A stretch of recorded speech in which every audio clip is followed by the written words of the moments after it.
철강인 여러분 반갑습니다. 지금부터 철강TV 정규 방송을 시작하겠습니다.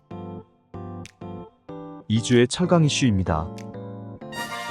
스틸앤스틸이 인도 및 글로벌 철강 시장에 대한 정보를 강화하기 위해 인도의 빅민트와 전략적 제휴를 체결했습니다. 스틸앤스틸 서정원 대표이사 회장은 지난 9일 인도 라이푸르에서 빅민트 드루브 고엘 대표와 양사 제휴를 위한 업무 협약을 체결했습니다. 빅민트는 철강 및 원자재 가격 정보, 철강 관련 뉴스 및 분석 보고서, 산업 데이터 및 인사이트, 각종 산업 컨퍼런스 및 컨설팅 서비스를 인도와 글로벌 고객들에게 제공하고 있는 인도의 유력 정보 제공 회사입니다. 이번 제휴로 양사는 서로의 플랫폼을 통해 다양한 철강 뉴스를 독점적으로 제공하고 시장 분석, 가격 DB 정보 등을 공유할 예정입니다. 양사는 이번 정보 공유 제휴를 시작으로 아시아 스틸 포럼, 각종 컨퍼런스 개최, 공동 연구 등 다양한 분야에서 협력을 확대해 나갈 계획입니다. 국내 포스코 스테인리스 코일 센터들이 지난해 실적 저하로 재무 부담이 크게 증가한 것으로 나타났습니다. 2023년 매출액은 코일 센터 모두 전년 대비 감소세를 보였습니다. 특히 광일금속은 28%에 가까운 하락세를 보였고 SM 스틸 스테인리스 부문 매출도 전년 대비 23.7%의 큰 폭 감소를 기록했습니다. 매출 총이익률도 SM 스틸을 제외하고 모두 큰 폭 하락하였습니다. 황금 ST는 10.2%로 가장 높은 이익률을 기록했으나 2022년의 22.3%에 비해서는 크게 하락했습니다. 길산 스틸은 2022년 4.2%, 2023년에는 0.4%로 하락하여 가장 낮은 이익률을 기록했습니다. 수익률이 악화되면서 기업의 안정성과 채무 상환 능력을 보여주는 이자 보상 배율도 크게 하락하였습니다. 코일 센터들 중 황금 ST 6.7배, 광일금속 1.3배로 두 개 업체만이 이자 보상 배율 1을 넘은 상황입니다. DKC는 0.9, SM 스틸 0, 광일금속과 T플렉스는 마이너스를 기록했습니다. 리버티 스틸이 당진 연련전기로 2차 잔금을 뒤늦게 납입한 가운데 재가동 옵션이 부활됐습니다. KG 스틸은 지난 5일 리버티 스틸로부터 700만 달러를 수령했다고 밝히고 당진 전기로 재가동 옵션을 재발동했다고 8일 공시를 통해 밝혔습니다. 이번 재계약 조건에 따르면 리버티 스틸이 당진 재가동 옵션을 행사하기 위해서는 오는 6월 26일까지 최종 결정을 내려야 하는 것으로 알려지고 있습니다. 한편 리버티 스틸의 당진 전기로 재가동 옵션이 부활했지만 국내 재가동 유무를 두고 여러 차례 의견 번복이 있었던 만큼 좀 더 상황을 지켜봐야 할 것으로 보입니다. 금년 1분기 국내 컬러 강판 수출이 크게 증가했습니다. 최근 한국철강협회 자료에 따르면 1분기 컬러 강판 수출은 35만 6천 톤으로 전년 동기 대비 24% 증가하였습니다. 최대 수출 시장인 인도는 12.7% 증가하였고 가장 높은 수출 증가율을 보인 국가는 영국과 폴란드로 각각 154%, 101% 증가하였습니다. 1분기 컬러 강판 수입은 전년 동기 대비 1.9% 증가하였습니다. 전체 수입의 98%를 차지하고 있는 중국 본토로부터의 수입은 0.6% 증가한 약 4만 7천 톤을 기록했습니다.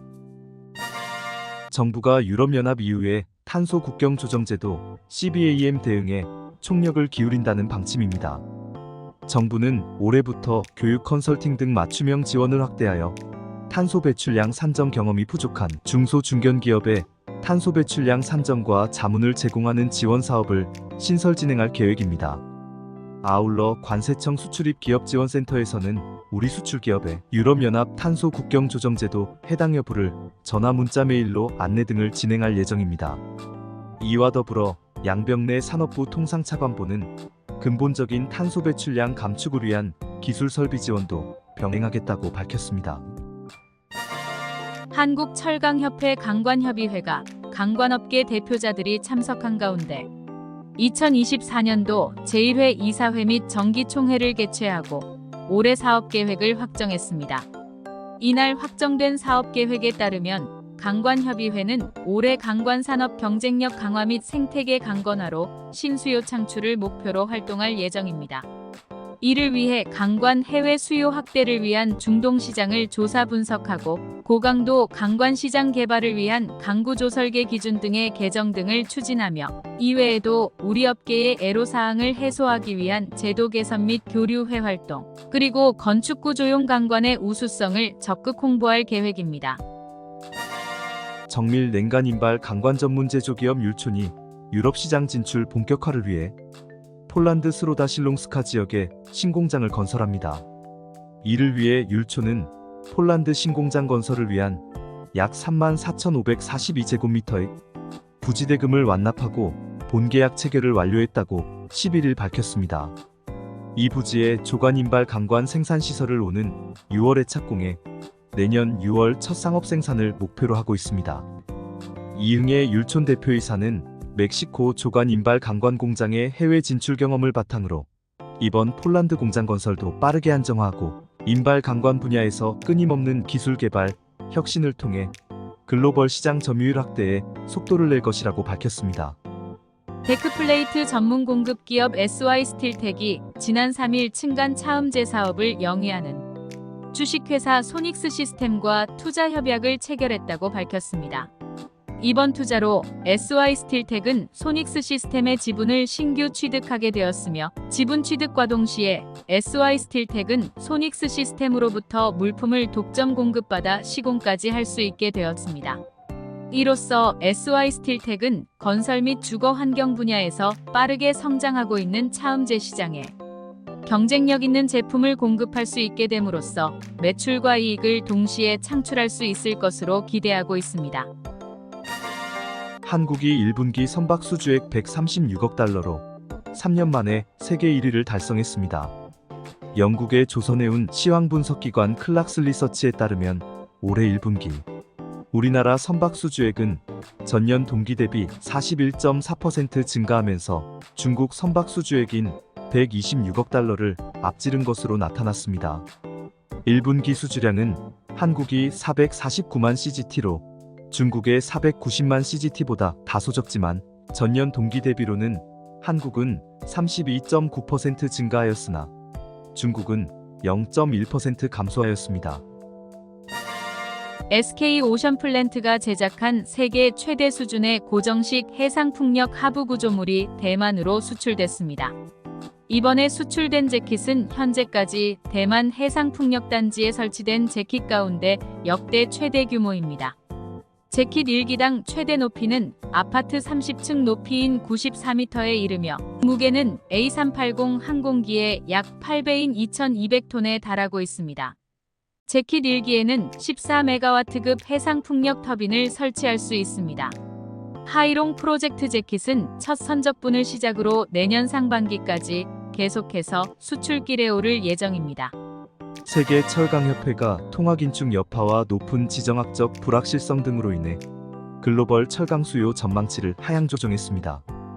이 가운데 중국 부동산 부진으로 철강 수요 동력을 잃어가고 있는 반면 인도가 세계 철강 수요의 강력한 동력원으로 부상하고 있는 것으로 나타났습니다. 지난 9일 WSA는 올해 글로벌 철강 수요는 17억 9,300만 톤으로 전년 대비 1.7% 증가하는데 그칠 것으로 전망했습니다. 이는 앞서 제시한 18억 4,910만 톤 대비 약 5천만 톤 하향 조정한 것입니다. 올해 중국 철강 수요는 전년과 비슷한 수준을 유지하지만 내년에는 금년 대비 1% 감소할 전망이며 인도는 올해와 내년 철강 수요가 각각 8%씩의 증가율을 보여 2025년에는 2020년 대비 7천만 톤 가까이 증가할 것으로 관측했습니다. 미국 상무부가 한국산 유정관에 대한 업체별 반덤핑 연내 재심 최종 판정 결과를 발표했습니다. 한국무역협회 워싱턴 지부에 따르면 지난 4월 2일 미국 상무부는 한국산 유정용 강관이 미국 내에서 정상 가격보다 낮게 판매되고 있다며 한국 업체인 세아제강 및 기타 기업에 대해 각각 1.18% 덤핑 마진율을 최종 산정했다고 밝혔습니다. 튀르키예 정부가 한국산 후판에 대해 반덤핑 조사에 착수했습니다. 조사 대상 기간은 2022년 10월 1일부터 2023년 9월 30일까지 1년 동안입니다. 이번 AD건은 현지 대형 철강사 에르데미르가 한국산 후판에 대한 AD 제소를 추진하면서 시작된 것으로 알려지고 있습니다. 튀르키예 정부에 따르면 조사 기간 동안 임시 조치가 적용될 수 있으며 반덤핑 관세가 소급 적용될 가능성도 있을 것으로 보입니다. 중국 최대 철강사 바오우그룹의 자회사인 마한산강철이 2년 연속 적자를 기록한 것으로 나타났습니다. 최근 마한산강철이 발표한 연간 실적에 따르면 지난해 매출액은 989억 4천 위안으로 전년 대비 3.5% 감소했습니다. 순손실은 13억 3천 위안으로 2년 연속 적자를 기록하여 2022년 8억 9천 위안 적자에 이어 적자 규모가 확대되었습니다. 일본 제철 니폰스틸이 강관 말뚝 및 박판 제품에 대해 지속 가능한 경영 추진 기구로부터 에코리프 신규 인증을 취득했습니다. 이번에 일본 제철이 취득한 에코리프 인증 품목은 나선형 강관 말뚝, ERW 강관 말뚝 등 3가지 제품입니다. 에코리프 인증을 통해 고객은 강관 제품의 수명 주기 전반에 걸쳐 환경 영향을 객관적으로 평가할 수 있을 것으로 보입니다. 또한 고객들은 강관 제품 사용 증가와 함께 공급망 전반에 걸쳐 환경 영향을 최소화하여 탄소 중립 달성에 한 걸음 더 가까워질 수 있을 전망입니다. 정규 방송을 모두 마치겠습니다. 철강인 여러분들과 함께하는 철강TV입니다.